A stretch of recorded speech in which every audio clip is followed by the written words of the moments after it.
Well, good afternoon, everyone, and welcome to the Institute for Peace and Diplomacy. My name is Zach Pakin, and I am a non-resident research fellow associated with the Canada's Role on the Global Stage program here at IPD.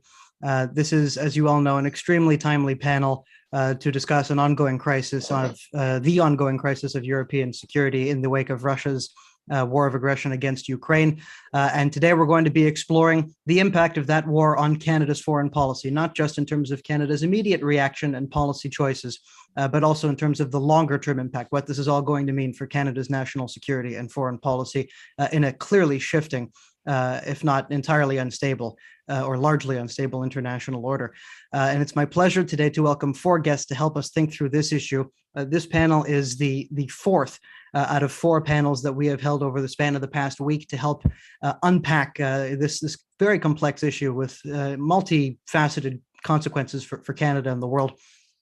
Early last week, we looked at the issue of China and its balancing act between its strategic entente with Russia and its desire to maintain its own strategic autonomy and defense for its nominally held principles of sovereignty and territorial integrity and the like. After that, we looked at the fallout that the Russian invasion of Ukraine had on the JCPOA, the Iran nuclear deal, where that basically left the negotiations and what we can expect over the days and weeks ahead on that front.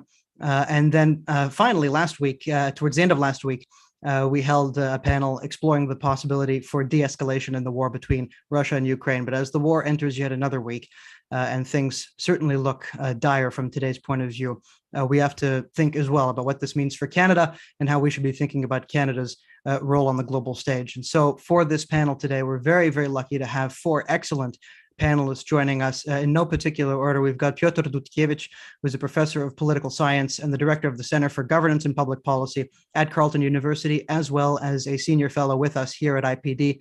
Piotr, thanks so much for being with us. We've got for inviting us.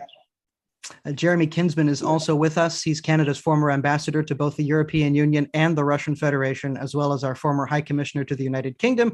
And he currently serves as a distinguished fellow at the Canadian International Council. Jeremy, thanks for being with us. Andrea Charon is the director of the Center for Defense and Security Studies, as well as the associate professor in political studies, at the University of Manitoba. She's also the co-lead of the North American and Arctic Defense and Security Network. Andrea, thanks for joining us. And last but not least, David Carment is, among many other things, professor of international affairs at Carleton University, series editor for Palgrave, an editor of the Canadian Foreign Policy Journal, executive director of iAffairs Canada, who is co-organizing this panel with us today, as well as a senior fellow with us here at IPD. David, thank you for joining us as well. Thank you. So I'll go to Jeremy first. Jeremy, in the lead up to this crisis, Canadian diplomacy seemed somewhat unable to pick a lane before the invasion, right? There was a hesitancy on the one hand to provide lethal aid to the Ukrainians, but on the other hand, there weren't the sort of high-profile diplomatic efforts to avert a crisis like we saw from France's Emmanuel Macron or from Germany's Olaf Scholz, or even what we might have seen back in the day from someone like Pierre Trudeau. So why do you think that is? Why were we unable to pick a lane? What does that reveal about Canadian foreign policy and where it stands right now?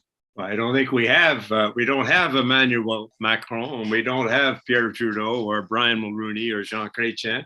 I like Justin, and everybody likes Justin, but he is not seen as being a fountain of leadership internationally. And partly it's a function of being in a minority government, Zach. And that's the way it is. We've had, 5 foreign ministers in 4 years. We're reactive. There's very little long-term thinking. Anyway, don't get me started. What happens now? I think what happens now, almost certainly, of course, it depends on how the war ends and what the aftermath is. Where is Putin? Is he a pariah? Is Russia out in daggers drawn hostility? Or is there a genuine effort to try to reshape a little bit European security institutions? We'll have to see. But let's assume it's going to be a hostile environment, a kind of a Cold War II, volatile. It means NATO is going to be valorized, and we're going to be a very loyal participant in that, certainly a supporter. Yeah, we were slow to come to the table, but we've done, at least to the arms table, to the supply table, we've done very well since. What happens then? I remember from the Gulf War, for example, while the war was going on, it was the biggest coalition ever assembled, I think, since Korea. While the Gulf War was going on, there was a separate track 2 of planning for peace in the Middle East. In other words, there was a parallel effort on aftermath. That has to happen now, and Canada's got to pay some attention to it. We've got to regain our kind of longer term thinking competence to deal with the kind of issues we face. I mean, the world still faces a scarred world economy. You mentioned in our chat a minute ago how most of the world is kind of indifferent to this, sees this as just another one of these West against Russia things that come along. It doesn't concern them. That silent majority of countries is Canada's natural constituency in many ways. And we've got to get out and connect to them again to make them realize that the violation of sovereignty by a bigger neighbor is very much their preoccupation, their protection, their story ought to lie in a rules-based order that protects them. They want a rules-based order that's reformed. And we got to work on that while we try to keep on track to the big picture schedule of doing some numbers on climate change by the end of this decade that actually do move the dial, not to mention the pandemic. We are very, very good on refugees. We've got to lead the fight to reform those 1949 conventions for rights and responsibilities.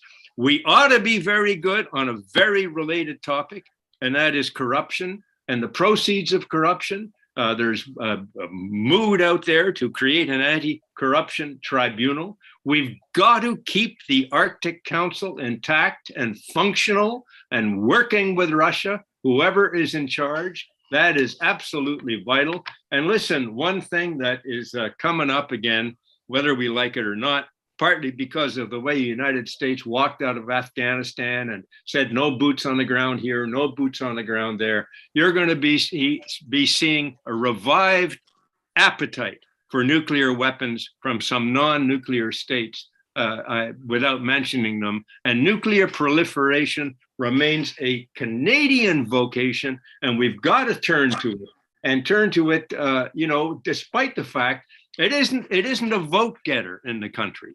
And if we keep focusing in minority situations just on, what the opposition is saying and what the sound bites are, when the talk shows today, then we're not going to get anywhere on these big issues that used to be, our heart and soul in multilateral global outreach. We got to remember, we cannot get back into a complete dependency, reliance on the United States to solve our security problems. And part of our security problems lie in the wider concept of security, getting a multilateral system that works. Thanks very much, Jeremy. That's an excellent opening salvo, and there's a lot to unpack there. But before I move on, let me just stick with you, because one of the things that you said does beg a little bit of a follow-up. I agree very much that this notion that Canada has been out of touch with the silent majority of countries, which you call the silent majority, and that might have contributed to our second consecutive defeat in an attempt to obtain a Security Council seat. But you mentioned the term rules-based international order, which is something we hear a lot, certainly out of the mouth of former Foreign Minister, now Deputy Prime Minister Chrystia Freeland. And on its face, it sounds like a very neutral term. But there's there's an argument to be made that this term is basically now perceived as being used instrumentally by the West, to keep basically non-Western countries down. And that rules-based international order means, our rules. We get to play by the rules when we want to, but when we want to break the rules, we reserve the right to do so, and we're going to enforce the rules for everybody else. So what do you take to that sort of criticism? Yeah, I mean, of course, you're pushing against an open door. I mean, it's got to be a more inclusive rules-based order, and those countries of the silent minority, as you say, or a majority, are deeply suspicious that the whole game is rigged and is rigged against them. And so is China, by the way. China is doing it differently because they got the heft, given their economic size. They're staked in a rules-based order. They simply want it to be more shaped toward their interests, and that's what they're doing. Most of these countries have no influence whatsoever.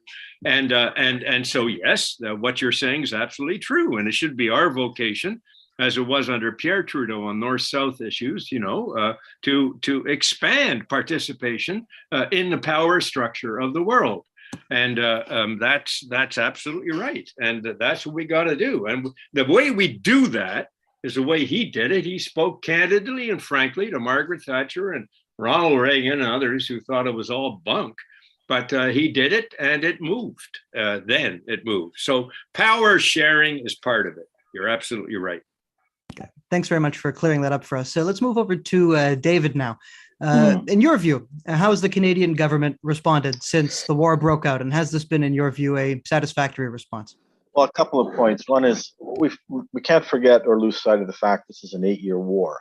And Canada's entry into this war at the earliest stages was clearly working in favor of the Ukrainian desire to reunite all of Ukraine, including Crimea and eastern Ukraine, into a larger Ukraine that had been claimed in part by Russia.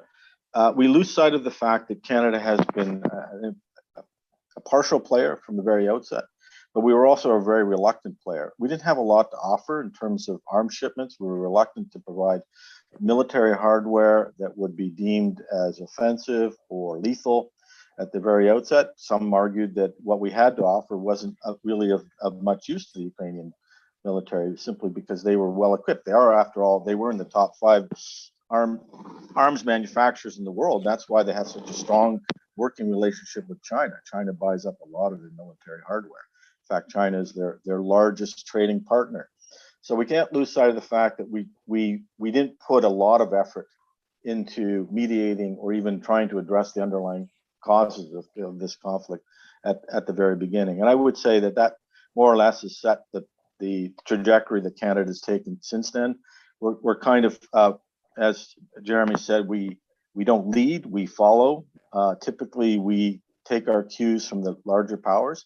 Having said that, we were contributing in a somewhat significant way in the training mission, which was, in my view, an end around to the reluctance of NATO countries to participate directly through arms shipments and or training in Ukraine proper.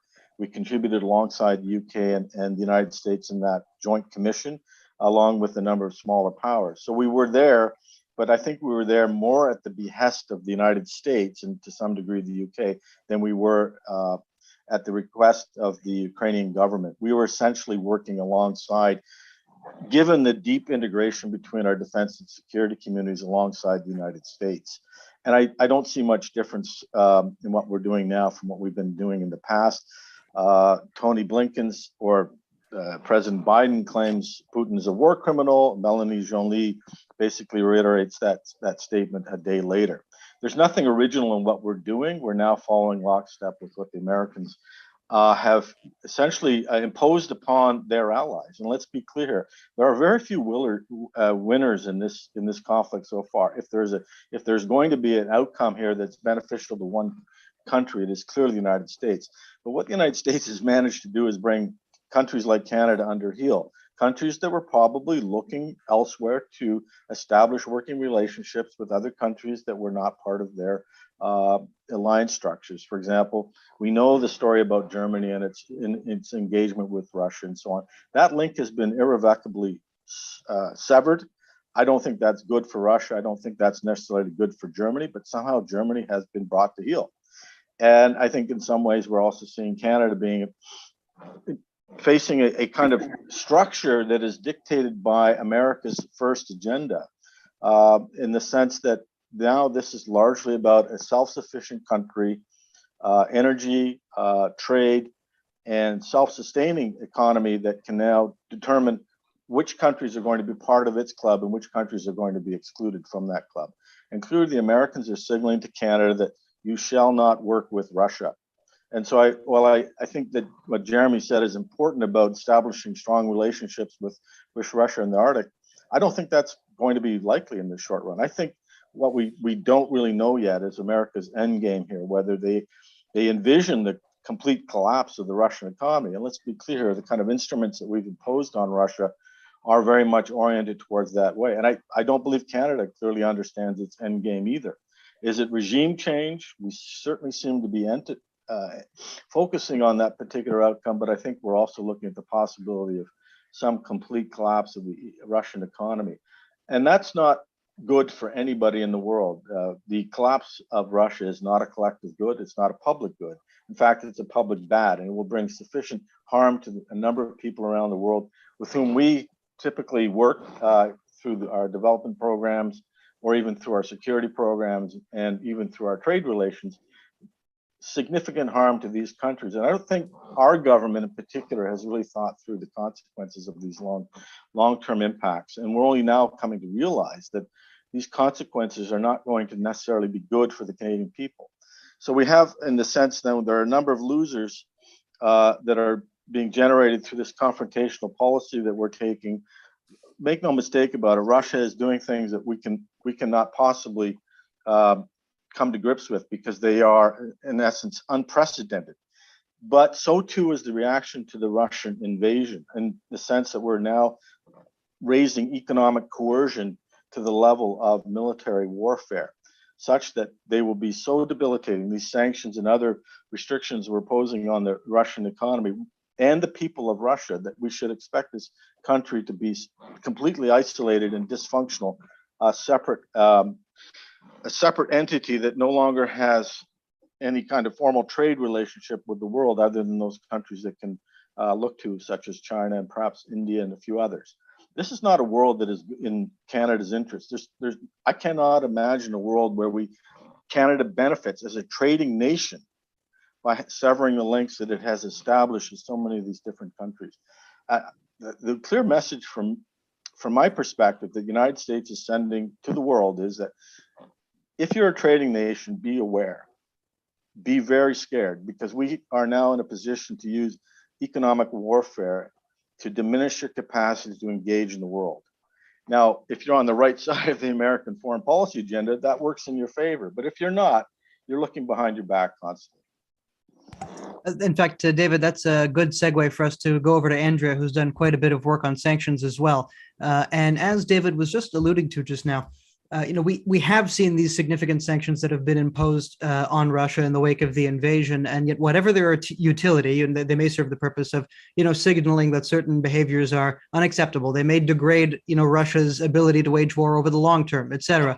But one thing they don't appear to be doing is deterring Vladimir Putin from invading Ukraine. They did not do so in advance of the war, and now they have not stopped him from waging this war. So if that in effect means that over the short term, the principal goal of these sanctions and ratcheting up those sanctions is to push for some sort of regime change or political change in the top in the Kremlin, does this risk a further escalation of the crisis that might be unacceptable to our own security interests? Andrea.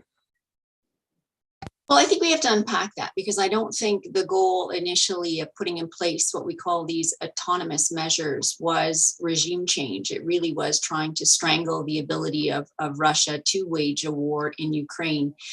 And while they do look punishing from the outside, they're incredibly leaky, and the allies haven't exactly been in complete lockstep. So, for example, Canada cut off its airspace to Russian airlines, but the US hadn't. And in a context of NORAD, that seems like a bit of a missed opportunity to coordinate.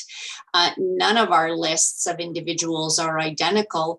How we enforce them is very different. And one of the big disadvantages is that Canada and the UK and the EU and Australia and Japan, they don't have extraterritorial reach, which the US does, and why, if you're going to pay attention to sanctions, you tend to pay attention to the US ones, because you're more likely to be caught up in that filter.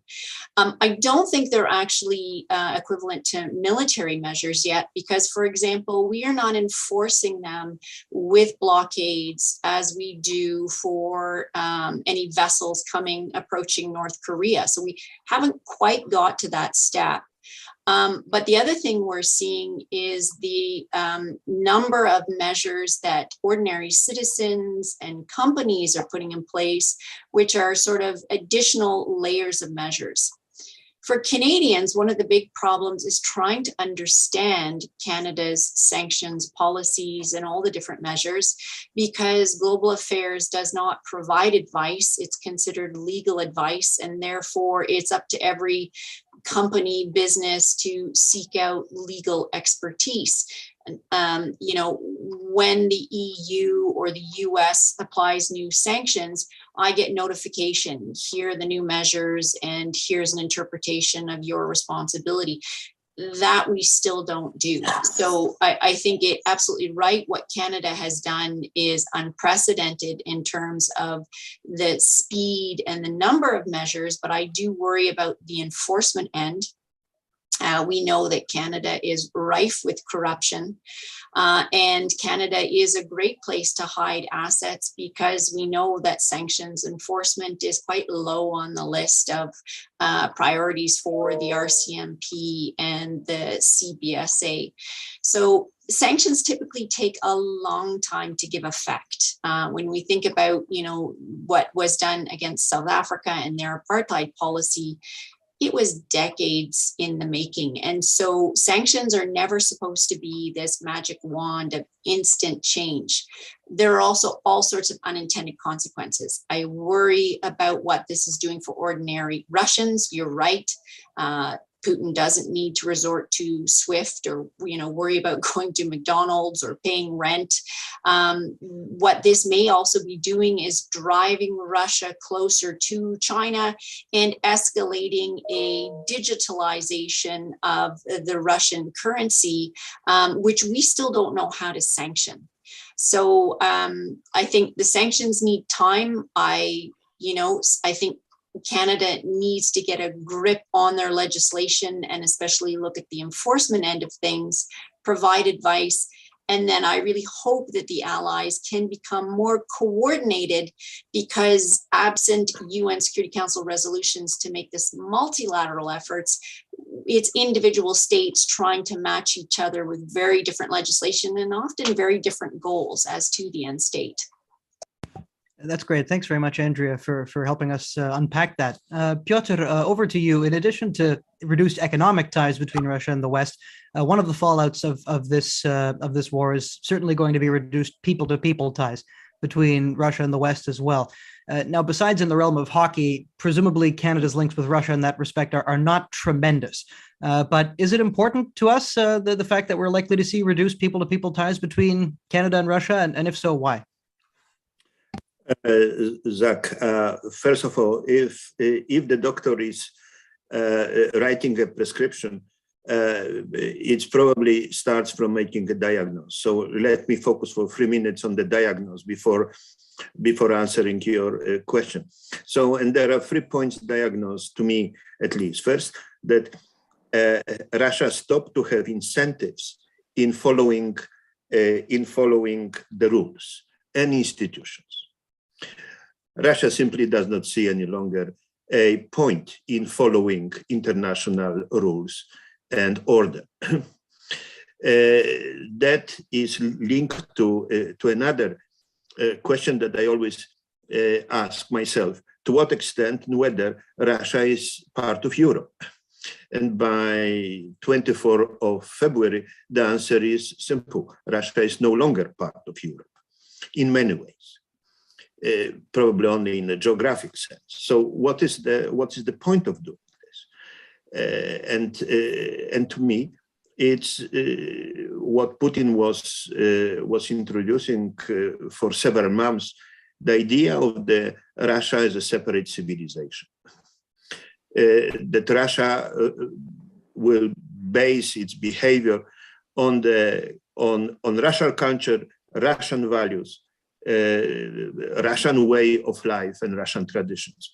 And in this sense, the war is recasting all previous institutional and normative arrangements. If we know that, or if this diagnosis is correct, then we can go to your question by simply saying that, well, if this is the case, then what for the short period of time, at least for a couple of months, maybe a year, will be in a very chaotic situation in which the best advice for Canada will be to imitate the behavior of others, Europeans, US partners, and NATO, because we have no contacts with Russia strong enough and we have no influence in Russia whatsoever.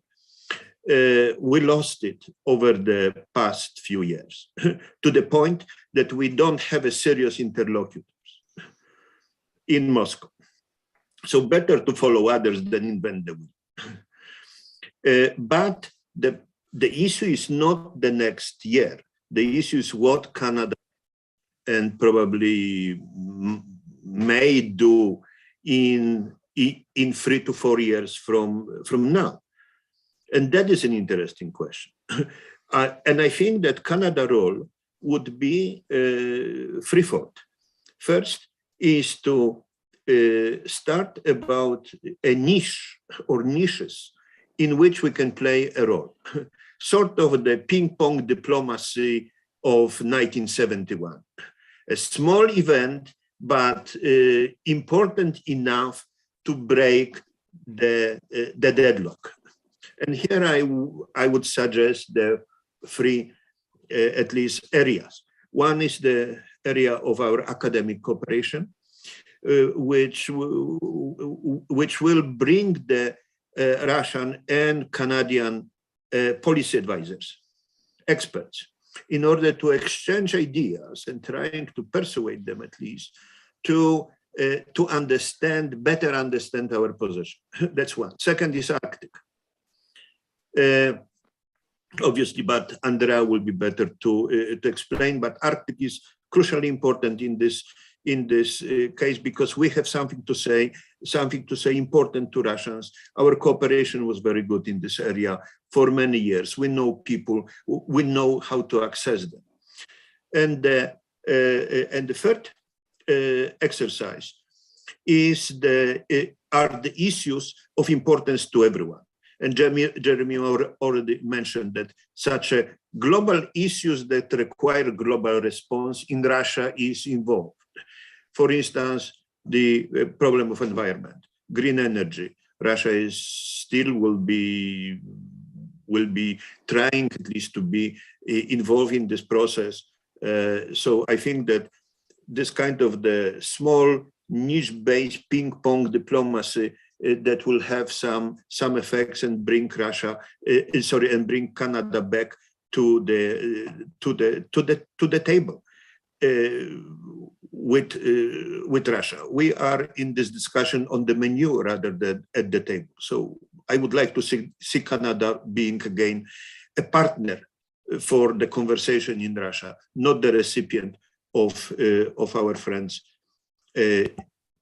suggestions. Beautiful. Thanks very much, Piotr. And let's go back to Jeremy now. One of the issues that we've seen in Canadian foreign policy for the past several years, if not decades, has been an inability to prioritize, an inability to think strategically. And so my question to you is, what is the greatest threat or the greatest challenge for Canada posed by the Russian invasion of Ukraine? Is it mostly having to do with the geopolitical fallout in the Arctic, for example? Does it have to do with how we manage our limited resources and how we distribute them in response to a changing international order? Is it the challenges of multilateralism themselves? Where should we be devoting our focus first and foremost? And you're on mute, Jeremy. I am now unmuted. Yes. Good. On your question, Zach, the priorities are always in democratic governments and ours, not necessarily the priorities of the scholars or of even of the officials. They are the priorities of the prime minister. And the priorities of the prime minister are in every democracy or the president are to get reelected, right? And so just bear that in mind. That has a lot to do with the Ukrainian-Russian dichotomy in our politics. I mean, let's face it. I'd find listening to my friends and colleagues here, I mean, we're all speaking from the same version of inner Canadian, I think, and coming to it. One thing we're not going to settle it here, but we have to bear in mind, speaking about Piotr's interpretation of what Putin is doing and whether, this eternal question of whether Russia is pan-Slavic or Euro-Asian or European, it's been going on for 200 years. A lot of it, to some extent, Zach, you would know from having been at the higher school in Moscow. your friends and my friends, we know it's not true. We know that Russia, actually, people under 45 are not part of that bunk. People under 45 are European, and the norms they want are German norms, and they are internationalist. And let me tell you about these sanctions. I've had startling emails from people directly affected by the inability to bring out more than $10,000. Startling emails by people who can't decide whether they want to escape to Yerevan or to Tbilisi. These are people who a month ago were going off for weekends in Barcelona on cheap flights. These are people who've just done a postdoc in any one of 14 Western countries you can think of. They are internationalists. What I'm saying, there's a Russian scholar's, I don't know if it's a joke or a real question. Is it really Putin's Russia?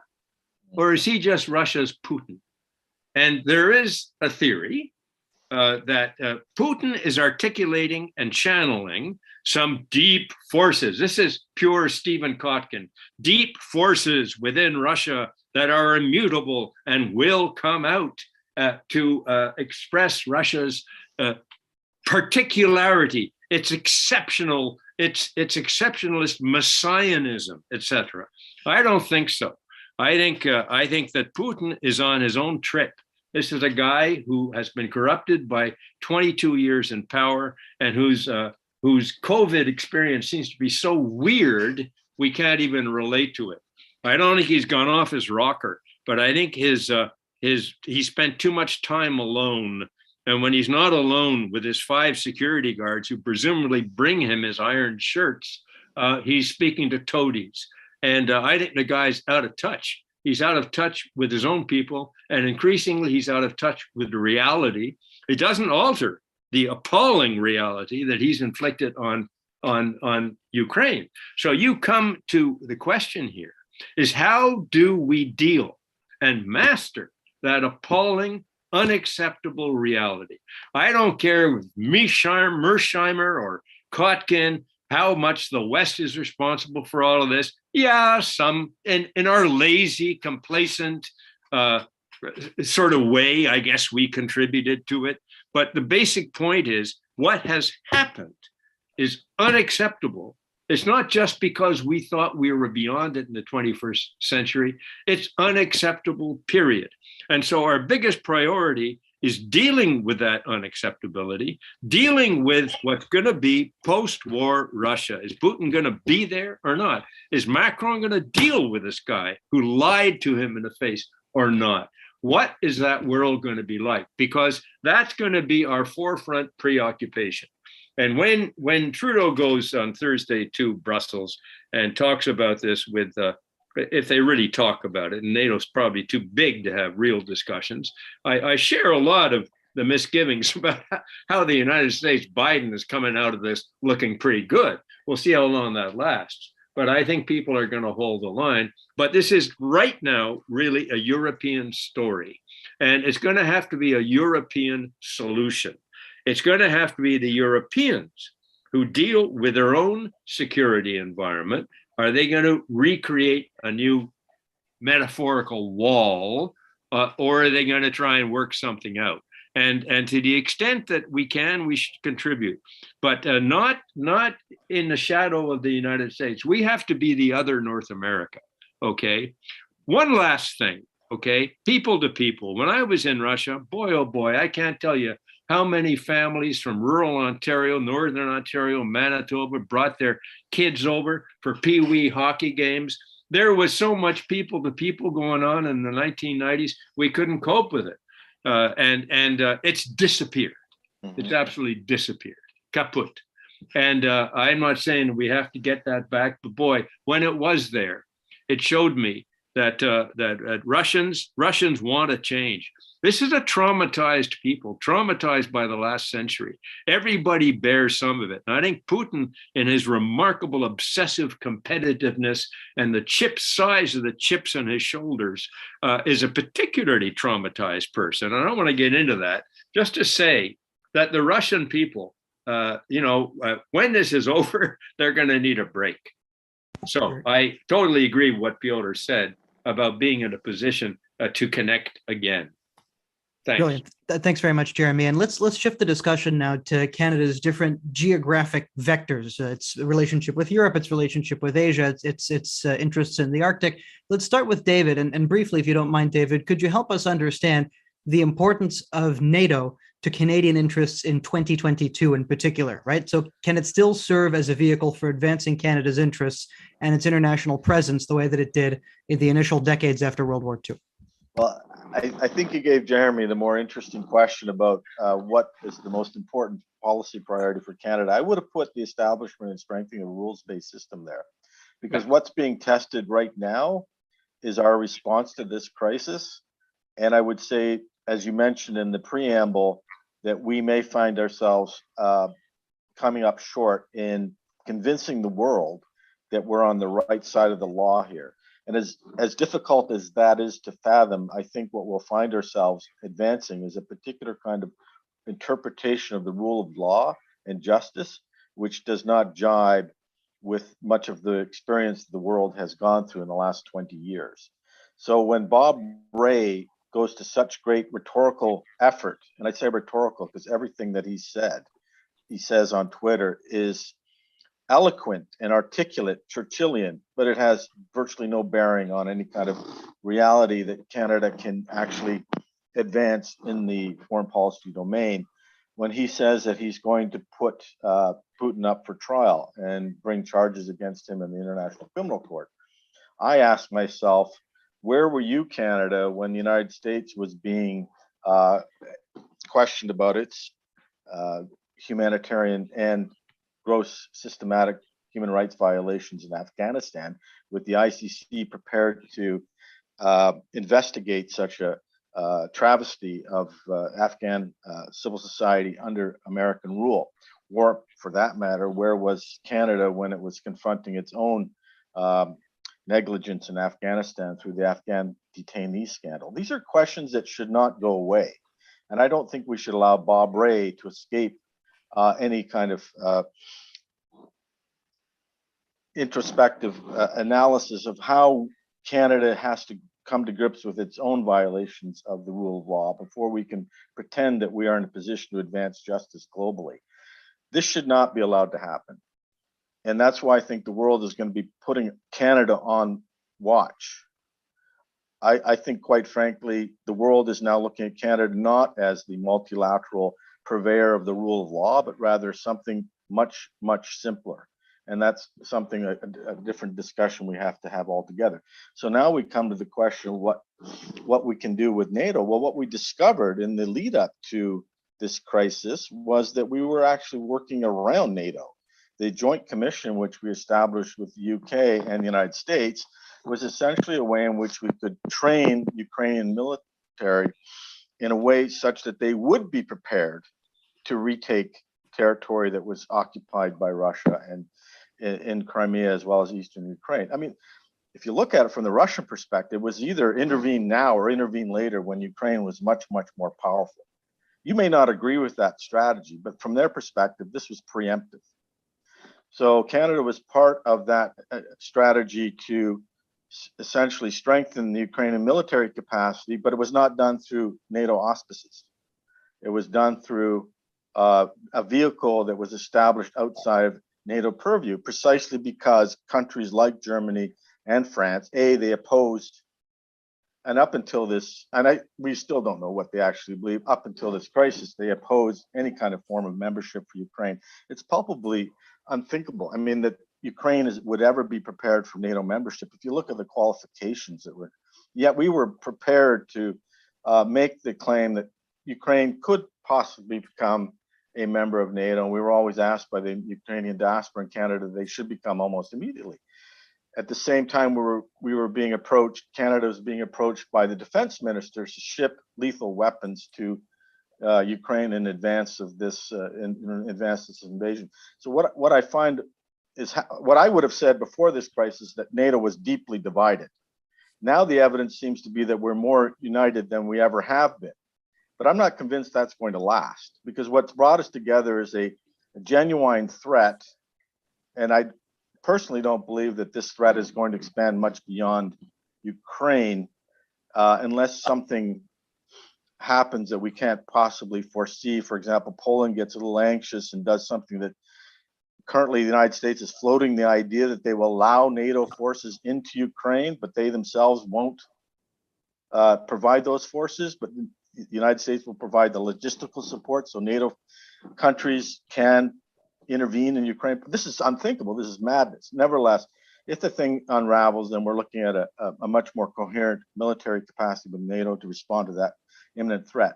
But in the long run, I just don't see how those core players, as Jeremy said, the ones who own this problem, France and Germany, I mean, they own this problem. They are responsible for not seeing this thing to the end. Angela Merkel did her darndest. She was the best thing that ever happened to this crisis. She disappears, the whole thing unravels. She was the glue that was able to keep this thing from falling off the cliff for 8 years. And something happened after that. She's dislodged, and Scholz isn't nearly the person she was. So, but I would say that the Europeans own this problem. They're going to have to solve it. We know that the French have already floated the idea of a military capacity, whether that is simply a response to the Russian threat or is a way to disentangle you from these countries from US obligations remains to be seen. So Canada may find itself more coherently integrated with the United States and less aligned with Europe. That's a roundabout way of saying I really can't say that our commitment to NATO will maintain the level of support that we've seen in the last 10, 15 years. And it's quite the damning indictment of the quality of statesmanship and leadership in Western countries, that all it takes is basically one German chancellor to go and the whole thing largely unravels, if indeed that is the case. I'd like to be proven wrong. Right. But so we've just looked east. Let's move on and look north now towards the Arctic then and bring Andrea back into the discussion. We've seen the Arctic Council pause its operations, its cooperation now. And there's a concern that, unlike in previous decades when the modus operandi of the Arctic Council was to keep geopolitical disputes from other theaters out of the Arctic to allow for Arctic cooperation to continue no matter what, can that continue now? Will geopolitical tensions now inevitably engulf the Arctic with all of the inevitable consequences that implies? And as a follow-up to that, does that pose, in your view, a significant threat to Canada or not? Because, it is a vast region. It is remote from where most Canadians live. Is defending Arctic sovereignty actually important for Canada in this new era of great power competition? So I think it's really interesting what they've done in that this time round, they have put a hiatus on the work of the Arctic Council, as opposed to when Canada was chairing the Arctic Council in 2014. It was Harper who was adamant that Russia be kicked out when it invaded Crimea. And he was convinced not to do that because if we kick out Russia, we would never get them back into an Arctic Council. By putting a pause on the Arctic Council, and of course this all depends on how Ukraine is solved, I think it's more likely that we can maybe start again. But the Arctic Council is 8 Arctic states, of which 7 are either NATO allies or NATO partners, plus Russia. But we always forget the 6 permanent participants who are essential to the decision-making. And my concern is that we don't forget about them. I suspect that there will be continued bilateral, trilateral activities, especially the scientific working groups. I mean, the best thing about the Arctic Council was that it was often focused on trans-Arctic issues that needed science and Indigenous knowledge to sort out. And that can continue. But I don't think it will continue in a Russian context. But the pause is good because it could potentially start again. For Canada, what Ukraine has done is finally woken Canadians up to the importance of having a functioning Canadian Armed Forces. And I think this is the impetus, finally, that politicians need to actually spend on their military. And so we're likely to see now an increase in the budget, probably to the 2% of GDP, so that we can finally be a functioning NATO ally. But I'm not sure we're going to be able to absorb all that money. It'll be a little bit akin to drinking from a fire hose. In the meantime, we are actually doing quite a bit in the Arctic, but it's not really noticed necessarily by the public. So, for example, we've incorporated artificial intelligence to help us interpret what the North Warning System is picking up, and we're getting much better ideas of activity that's happening. And we've now got the Polar Epsilon 2 project, so that gives us better Arctic and maritime coverage. We've got radar sat constellation. We've got over the horizon backscatter radar that we're hoping to put in. So this is in keeping with the US priority, which is to achieve all domain awareness. So from that perspective, I think we're doing quite well. We still, however, need far more attention on Arctic communities, the services that they're entitled to, the fact that we seem to have lots of transportation hubs north-south, but not enough within the Arctic.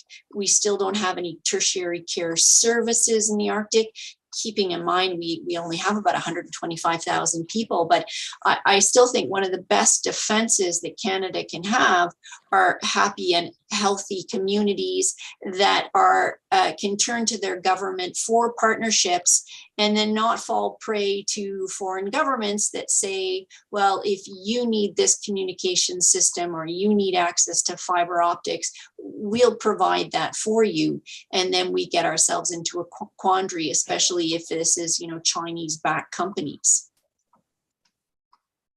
Gotcha. Thanks very much. Over to you, Piotr. I was wondering if you could help us understand where Russia really fits into Canada's strategic or mental map going forward. Where should it fit in, right? Is Russia really a first order challenge for Canada going forward, or is it actually, for a whole host of different reasons, not as important as say, dealing with climate change, economic challenges, dealing with issues related to the future of multilateralism? How much stock should we place in our mind in terms of the future of our relations, to say nothing of a relationship, because there isn't much of one these days, but with Russia? We had our golden time with Russia was in the early 2000s.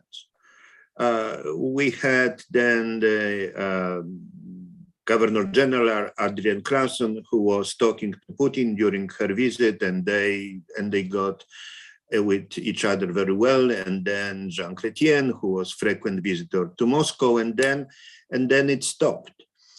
And at certain point, Russians were looking at Canada as a certain developmental model. It was again in the mid 2000s. They were looking for different solution to how to develop economy. They were looking for a more social-based economy and our system of healthcare, which we provided for the system of unemployment insurance and so on and so forth. We, in fact, gave Russia a certain blueprints in the area of social services. So we are quite good about this. And the Russians were appreciated Canadian involvement in these areas. And then it stopped slowly and slowly. We lost part of our expertise. We didn't invest in our expertise. We didn't invest in our contact in Russia, and we are at the stage of again, as I mentioned, not having a real meaningful contacts with Russia, and this invasion would obviously stop it for quite a while. I would say that we are attracted, still we have certain attraction to Russia in the way we perceive the world. It's the sort of multilateralism that is still attractive for Russia. Still attractive for Russia is idea of multipolar world. That's where they are heading, actually, with the main vector of their policy. We will be somehow also attractive to them the way in which we are shaping our relations with India, with Southeast Asia, and with part of Africa. Otherwise, I don't see that that Canadians will have an impact on what's going on in Russia, will have a minimal influence, and that's why I was suggesting the sort of pinpointed actions that will bring Canada back to the radar screen of European and Americans dealing with Russia. Otherwise, alone, we have no resources, no capacity, except maybe, as Andrea said, in Arctic. Thanks very much. Just a reminder to our audience that our panel is going to continue until 4:15 p.m. Eastern. So that's a quarter past the hour. So please stay with us through then. Jeremy, back over to you. We've looked east, we've looked north. Let's look a little bit west now towards Asia. This war, Russia's invasion of Ukraine, may in many ways reinvigorate NATO, reinvigorate the transatlantic alliance and Western unity, etc.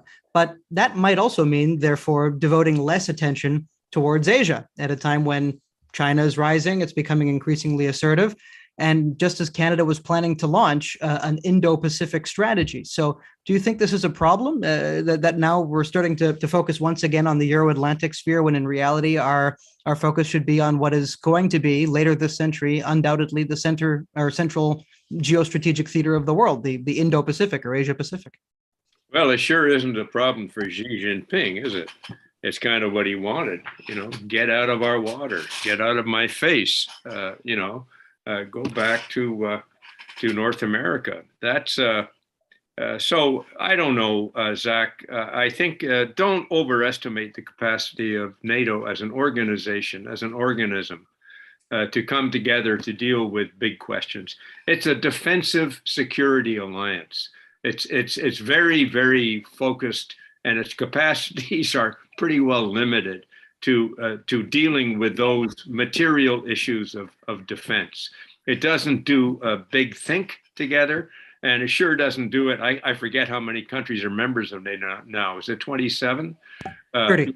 It just doesn't do it as a group. It's an appalling place, appalling meetings, I got to say. So don't overestimate that. What there is an acceptance right now, I don't know if it's tactical or strategic, of maintaining a unified stance against Putin, who thought he could split NATO. And so it's in a sense a determination to prove him wrong. And as long as that is germane to an outcome with respect to Ukraine, that is okay. That assures Ukraine not just of enduring sovereignty, but I will say now enhanced sovereignty, perhaps not territorially, but they're going to have a lot more money than they used to have, that's for sure, and a lot more support, a lot more status. I think that NATO is going to hang together. Macron's preoccupations with a European, an EU strategic approach predate all this, of course. In fact, it predates Macron. But let me get back to China. China has thought that this was good news because it showed a declining West to be in disarray, unable to get its act together, struggling to repel Russia and to save its version, as you articulated it, of the rules-based, the Western rules-based order, all of those things. Well, Russia showed what the Chinese basically believe Russia to be, sort of an international, it's faced as an international outlaw. And who emerges looking like the adult in the world, of course, and whose system looks to be the most stable, of course, it's China.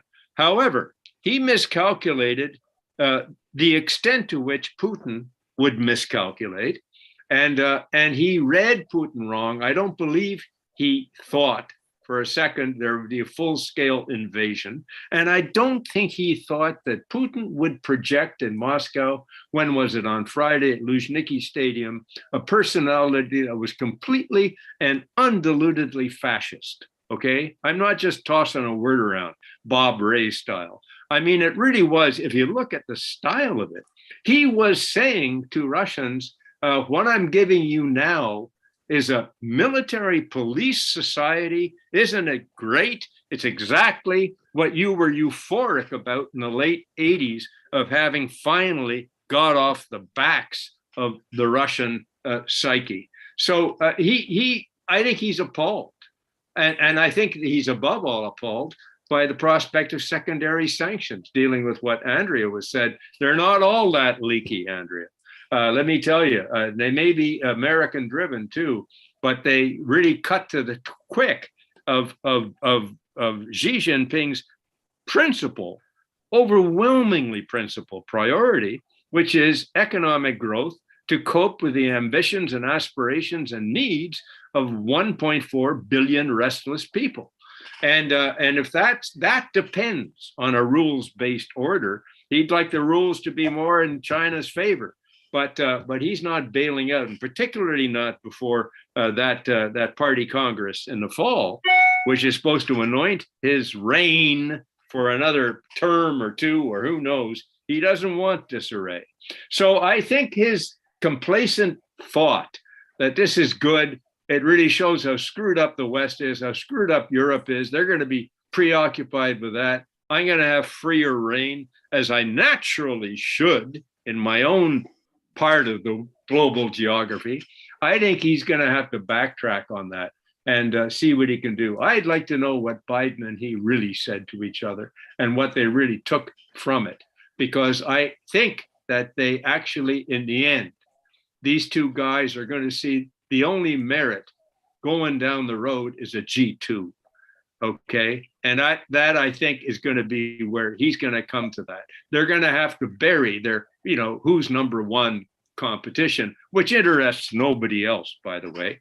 And they're going to have to deal with each other. And they're going to have to deal with each other in a way that doesn't screw each other's economies up and screw each other's political stability up.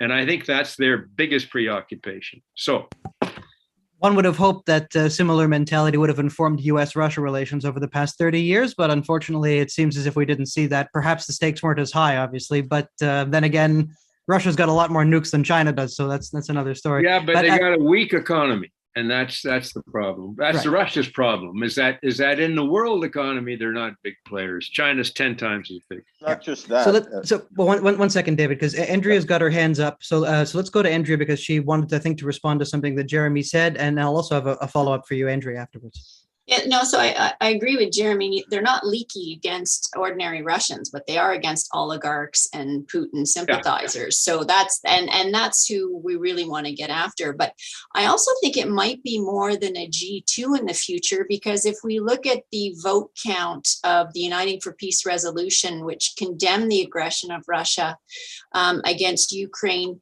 everybody was excited that we had 141 countries agree that Russia's behavior was egregious, but we missed the fact that 35 abstained and 5 voted against it. And those numbers seem small, except for they represent more than 50% of the world's population. Mm-hmm. So increasingly, we are in a world where there's 50% of us that want to live with democracies and international order and sort of multilateralism, and 50% of the world's population, which seems to think that, a little bit of authoritarianism, maybe not such a bad thing. And again, a point I think that David raised and all of us have raised, Canada is not a country that functions well in anarchy. We like to have rules and know what we're doing and have a clear leader like the US, which we can follow or at least support. So I think this is going to be how Ukraine is solved, but then the after effects are going to be the next focus for Canada. Perfect. Thank you. So, David, you wanted to come in on the G2 issue, and I'm wondering if you could maybe just help us understand, in your view, how is the international order going to be evolving, and how should Canada prepare? What are the principal implications for Canada? Well, just to point out, 50% of the world's population involves a country that is nominally a democracy, voting not in favor of that resolution, Andrea. So I don't agree with the framing of this entire debate as an alliance of democracies versus something else. I think that's the baggage that we carry to justify these actions. But if you look at the real behavior of states pre-crisis and even now, they are working across what I call geopolitical axes because they're pursuing interests that satisfy core needs within their country that often are not satisfied by working through nominal democracies. Never mind that the so-called advanced democracies, the liberal democracies, are aging white nations that have little to, sorry for the oversimplification, they have little in common with the core growth regions of the world, including Middle East, North Africa, Sub-Saharan Africa, and Southeast Asia, where you will see some form of political representation and high quality governance in many cases, but these are not necessarily functional democracies. So I think we don't do ourselves any favors by buying into the Biden argument that this is an alliance of democracies against the terrors of the world, the aristocracies, or even worse. I've even heard people describe Putin as a dictator, which I don't believe is absolutely. I don't believe that that's accurate, but it services our own needs to justify our choices based on some kind of false belief system. So I think the problem what we're facing now is that we've been functioning on the premise that interdependence equals peace. And what I've learned from this crisis is that is no longer valid. That argument is no longer true. It's not to say that independence always resulted in peace, but for the better part of the era of globalization, we've hinged our foreign policies on that agenda. Canada being a leader in that way of thinking. And what we're realizing now is that globalization is very much being undermined by the great powers, China and US and India to some extent, who are now seeking self-sufficiency. It isn't so much that Russia is a weak power, it is that it has nothing that the United States needs. Hence, there's no interdependence there. I mean, US has the largest oil strategic reserve in the world. It's unparalleled. It doesn't need Russian oil. And it can release 30 billion barrels of oil without even making a dent in that strategic reserve. The United States is on a drive for self-sufficiency. Canada is being dragged along in that process, as is part of Western Europe. China, too, also in terms of self-sufficiency. But that raises the question, what do you do about those countries that are deeply integrated into the trading systems of both these countries? As you say, Zach, pick a lane, because you may find yourself on the receiving end of some very considerable pain. Sanctions are being raised. Economic warfare is the equivalent of military warfare today. Thanks very much, David. And just to clarify to our audience, the country that you, David, were referring to as having abstained on the resolution at the UN General Assembly was India. Yeah. So nominally the world's largest democracy, although I believe now on Freedom House is technically ranked as partly free. Like the United States. Like the United States, that I don't know. But let's move on. We've got time for three more questions. So I'll go to Andrea, then to Piotr, and we'll finish with Jeremy. Andrea, there's been an interesting debate that's been playing out recently over Canada's defense posture after this war, whether we should focus on committing more to the defense of Europe, or rather whether we should reorient our posture towards getting more serious about continental defense, which we currently are not. And so my question to you is, what do you think will happen as a result of this war? Will this invasion make Canada finally get more serious about continental defense, or rather are there more ingrained reasons like our vast geography, our presence next to the United States, institutional inertia in Ottawa, which will continue to ensure that we'll remain laggards on this front? Well, I think the fact that the US has felt quite vulnerable for a number of years, it has created the impetus for a rethink of how we defend North America. And this idea that it's either Canada supports North America militarily or Europe is outdated thinking. anything we can do to help shore up how we defend continental North America is a support to and benefit to what happens in NATO. And so this idea is that we need to globally integrate all of our allied resources and erase the seams that the U.S. Combatant Command System has created. They used to think that, whatever happened in EUCOM stayed in EUCOM and nobody in Indo-PACOM or US Northcom paid any attention. We're now realizing that that's outdated thinking and that there's a real advantage to being able to have allies and partners that are globally integrated, and that anything we can do to make sure that North America isn't vulnerable, so contributing to the North Warning System and through radar set constellation and the like, is a net benefit as well to NATO and our allies. Gotcha. Thank you very much. Piotr, over to you. With Putin, without Putin sitting in the Kremlin, is there a road to rebuilding our relationship with Russia if our strategic interests require us to have a substantive bilateral relationship with Russia, whether over the short term, the medium term, the long term? And if so, if there is that pathway that still does exist, no matter how narrow it may be, what might that pathway look like? We should be always hopeful, but our conversation is in the environment in which we don't know how the war will continue and what will happen next. And there are at least a couple of possibilities. I am less optimistic than many. I think that Russia will pursue their objective to the certain logical end. Otherwise, it means the collapse of the current leadership, at least in the form it is right now. So they will have to pursue to the end, which is the making Ukraine more subordinated, less sovereign, accepting the certain territorial losses, and so on and so forth. And this is the tragic choice that President Zelensky will face. Whether to continue resistance and losing a lot of civilians and soldiers and destroying further Ukraine, or to make a deal which will be highly unpopular and I believe not even supported by many current Ukrainian allies. So very much depends on how the war will continue. For me, it will be for the long time.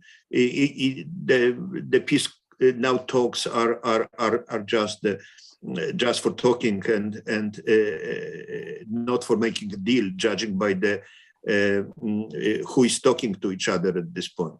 And there's something what Jeremy was saying, which is disturbingly permanent in potential future relations, that Russia will go very harsh way in domestic politics. The nationalities will be growing, and the subordination to power is growing. I don't agree with Jeremy that so many people are against the current system. Majority is for this system. Jeremy may receive a lot of enthusiastic calls from middle-class Russians who would like to leave immediately.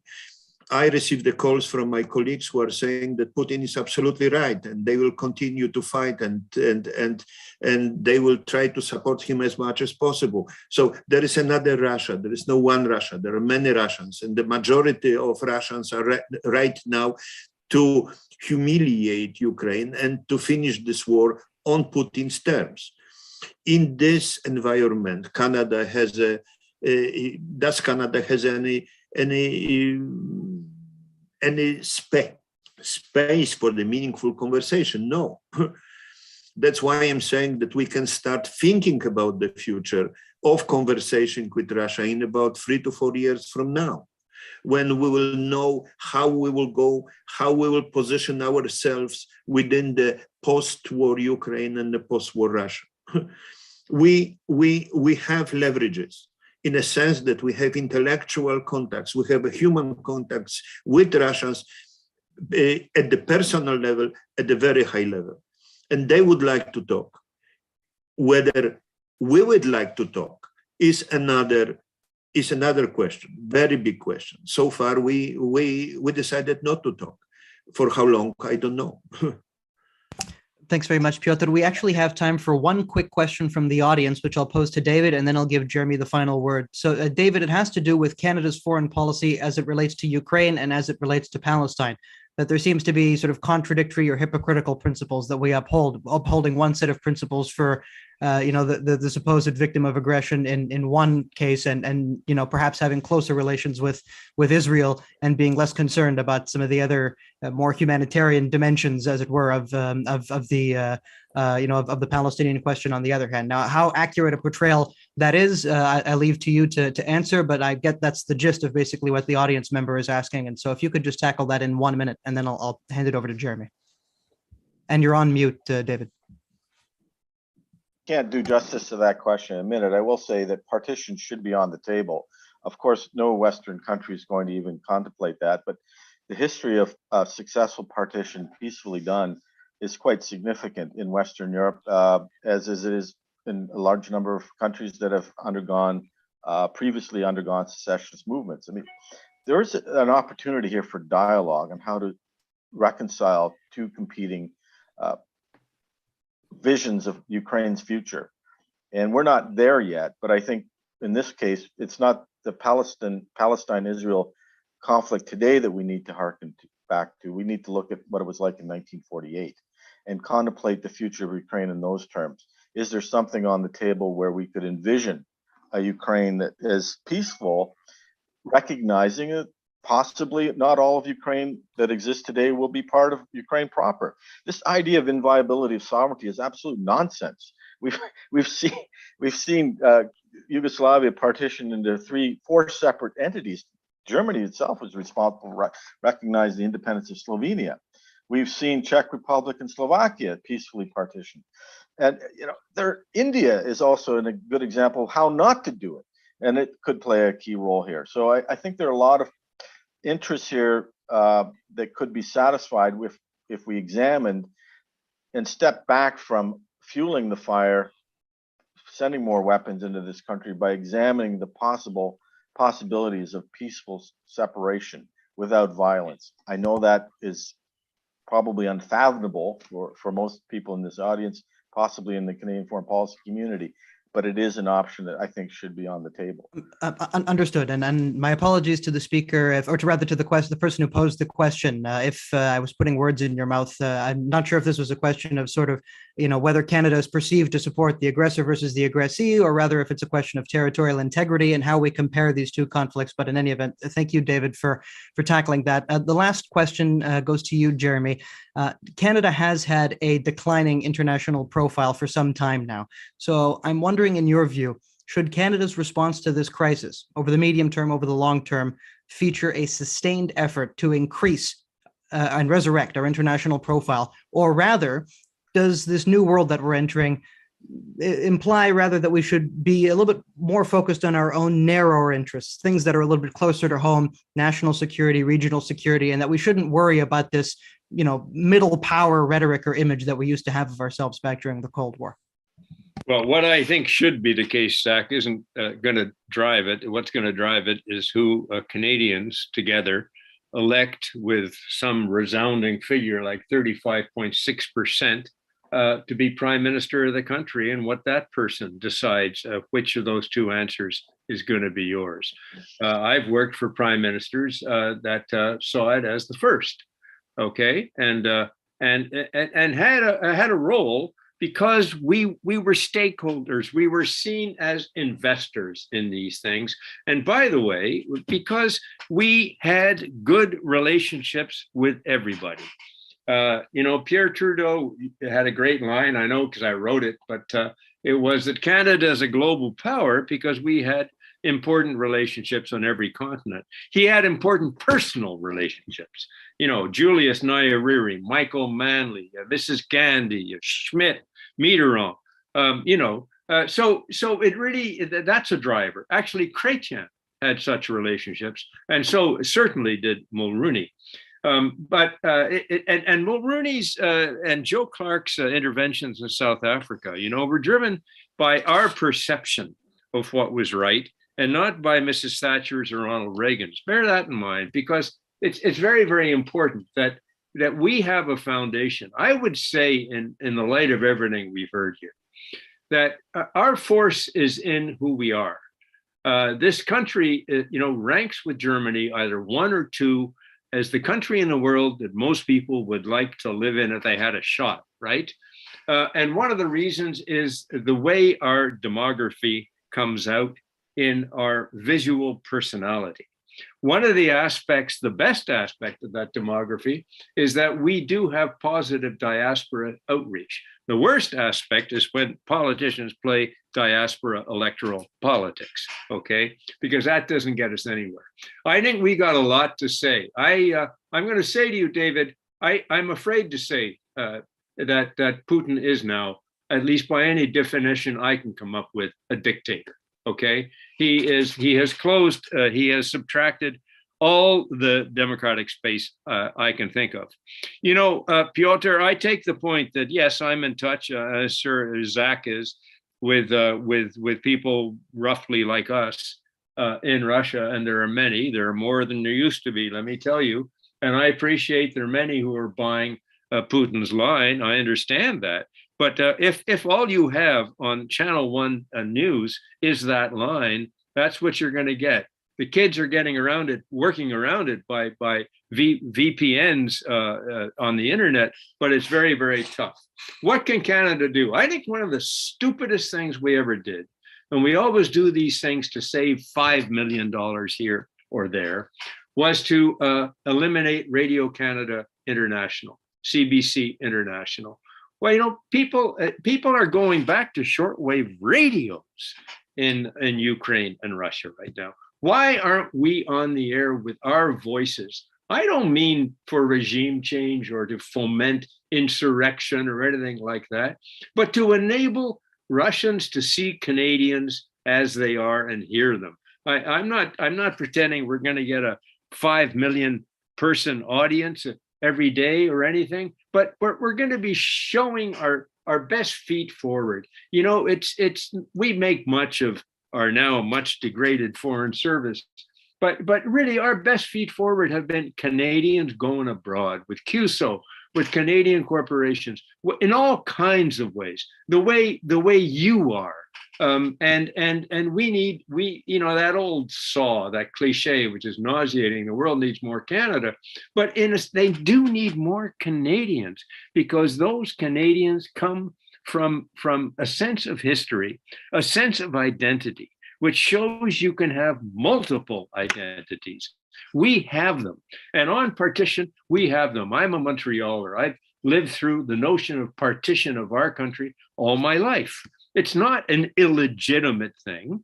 It's a completely supportable thing. The great tragedy about what happened in the Soviet Union is not that it ended, as Putin says, is the way it ended in a hurry, because it stranded 20 million Russians in other countries, actually voluntarily. But there were so many loose ends. And now we're dealing with the loose ends. And of course, those loose ends, in a rational way, would have been tied up in a negotiation to not to respect the internal borders that Khrushchev thought in '56 should apply, but that were rational. And we still have to get there. But we have to get there in a sense of purpose that is driven by other than tribal identities, tribal, competitive, personalist populisms, and Canada represents that. We are the anti-nationalist country, and we got to remain that way, because we are the antidote, to some extent, as a story, to all the rest of this stuff that is breaking up the system on which we rely on. That's why we have a very specific relationship now with Germany, who is in a sort of similar sense of self-perception. Thanks. Thanks very much, Jeremy. And that's a great point on which to conclude. And thanks for giving us so much food for thought there as we continue these discussions at the Institute for Peace and Diplomacy over the weeks and months ahead. So for those of you who are interested in continuing to follow our activities, please go to our website, peacediplomacy.org, and we look forward to seeing you again next time. Thank you so much to all 4 of you for joining us. Thank you.